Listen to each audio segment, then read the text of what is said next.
Hey, World Leaders. It is Wednesday, July 4th. Before we're on the Ultimate World Cruise, and today we're going to the port of Le Havre, and we're going to visit Bayeux, Caen, and Fleur, France, as part of our activities today. Our first stop was at the museum that houses the Bayeux Tapestry, which is a tapestry that's been around since about 1070.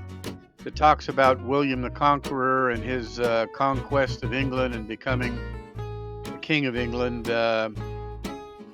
It's a very interesting story. It's a 210-foot long tapestry that's been handmade, and it's pretty fascinating. I don't have time to show it all, but it is the story of William the Conqueror in 1066 going to England and conquering Harold, who was trying to take the throne away from Edward when Edward passed away, instead of giving it to William, as was promised. So this is just some great French architecture. This is the garden out front of the museum that houses the tapestry. So our next stop, we were going to it's the Notre Dame Cathedral in Bayeux. It's a beautiful French architecture. Again, it's the first time you're going to see flying buttresses in any of the stops that we've made so far on our trip, that I can remember anyway. So it's beautiful, and this particular cathedral has some really beautiful stained glass in it, and as you know, I love stained glass. It's like eye candy. That wall going there right behind the sign is from the 200 AD. It's part of the original Roman wall, because guess what? The Romans were here long before everybody else, and so they left a section of that wall from the Romans. But this cathedral was built over a couple of hundred years, so it has a bunch of different architectural styles on it, but I think it was built starting in the 10th century, 10th, 11th, and 12th centuries, something like that. But it does incorporate those beautiful flying buttresses that allow a lot more windows, because the walls don't have to be quite so load bearing. So we're going to go inside for a minute and just quickly take a look. I'm going to show you my favorite part, which is the stained glass. And my camera still doesn't do it justice. It's much more beautiful even than it looks in these videos. You see the different architectural style. The tower there in the background is much different than the side face of the cathedral.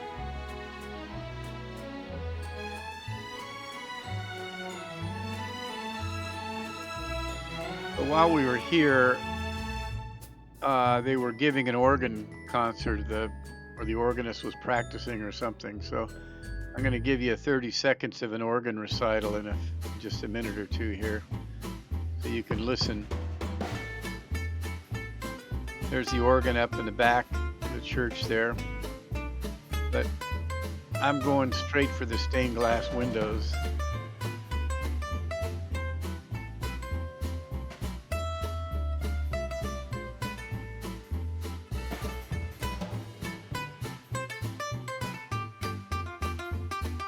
Still, as I've said many times before, it just boggles my mind how they could build these things. Back in the 9th, 10th, and 11th centuries, those high vaulted ceilings without scaffold. They probably had to make wooden scaffold, but these windows are much more beautiful even than my camera shows them. But it's like eye candy.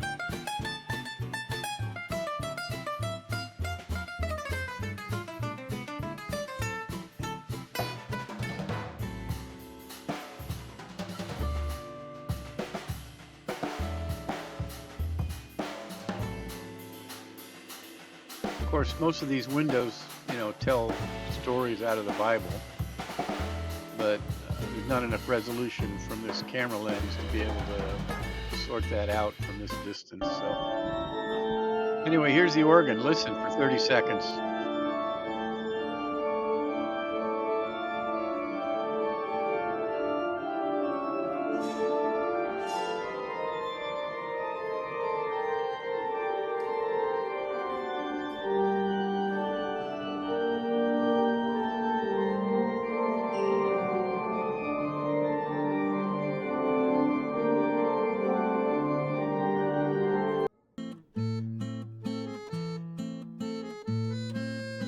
And this is coming out the back exit of that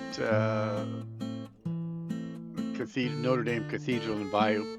So the story of William the Conqueror, he married Matilda, who was actually his cousin, a distant cousin, but apparently the Pope didn't like that union, and I think he excommunicated a bunch of people and kind of put them on the blacklist. This is the park there in Bayeux where at the end of World War II, right after D-Day, Charles de Gaulle came here. D-Day was the 6th of June. He came here on the 7th of June and gave an address from that spot marked by that concrete pillar where he said that France wouldn't accept any kind of occupation. They were going to be free again. And that building you see there with the wooden pieces was built in the wooden facade was built in the 1400s. Anyway, de Gaulle gave a speech from that location and ended up being the leader of France for such a long time after World War II. So this is just a typical walk down the street to this tree that was planted in 1799. It's been around for quite a while. And I think that used to be the bishop's house or something there. I don't remember. But then he took us to show the only damage from World War II from the German occupation was the backside of City Hall. You could see up on top of the top floor there, the Allies strafed that top floor because they thought there was some German resistance there. As it turned out, there wasn't, because the Germans just vacated the city and didn't put up any fight here. So Bayeux was completely spared, except for those pockmarks from the bullets from a tank, Allied tank. This is the other side of the building, the City Hall. Nice colorful flags, flowers in the window boxes, just a typical French architecture. So now after lunch, we hit the city of Caen, and here, I guess successors of William the Conqueror cut a deal with the Pope that if they would build these abbeys and churches in Caen, they would get off the blacklist. So, but this also happens to be the burial place of William the Conqueror. He's buried in that men's abbey. And notice this is a very plain church compared to the other ones because it's only for the monks. At least it used to be. I think nowadays it's open to the public, but originally it was just monks, and so everything was very plain, not very ornamental. During the war, Caen was about 50% destroyed by the bombing, and so a lot of people hid in this church during that time. That clock up there for the monks was completely silent. It was like a giant wristwatch rather than a clock with chimes and bells and stuff. So we're going to walk down and see where William the Conqueror was buried. Again, he conquered England in 1066, ruled till he died in 1078. And so he's here. His wife Matilda is buried over at the Women's Abbey, which you're going to see in a minute. Apparently only his femur is in that grave because over the years there's been some damage. But this is the castle in Caen. And fortunately for us, it was only a drive-by. We didn't have to go into another castle. But I don't know much about the details of it, but it's a very prominent structure in the middle of town, as always. So Caen used to be the city of 100 steeples. There's another church. See the flying buttress design on that one as well.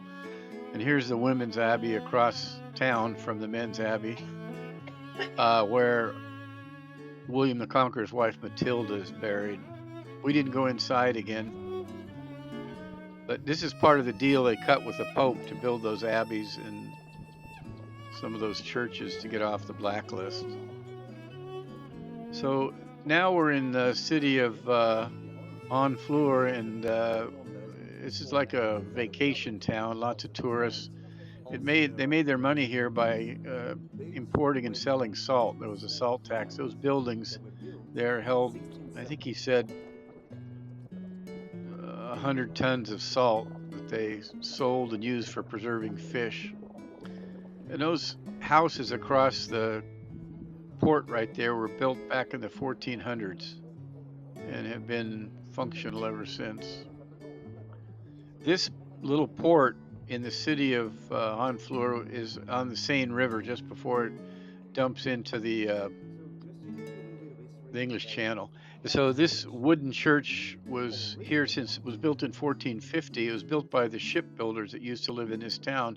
So there's no metal fasteners in it. It's all, peg construction that somehow survived with no fires since 1450, which is really a kind of a miracle in itself.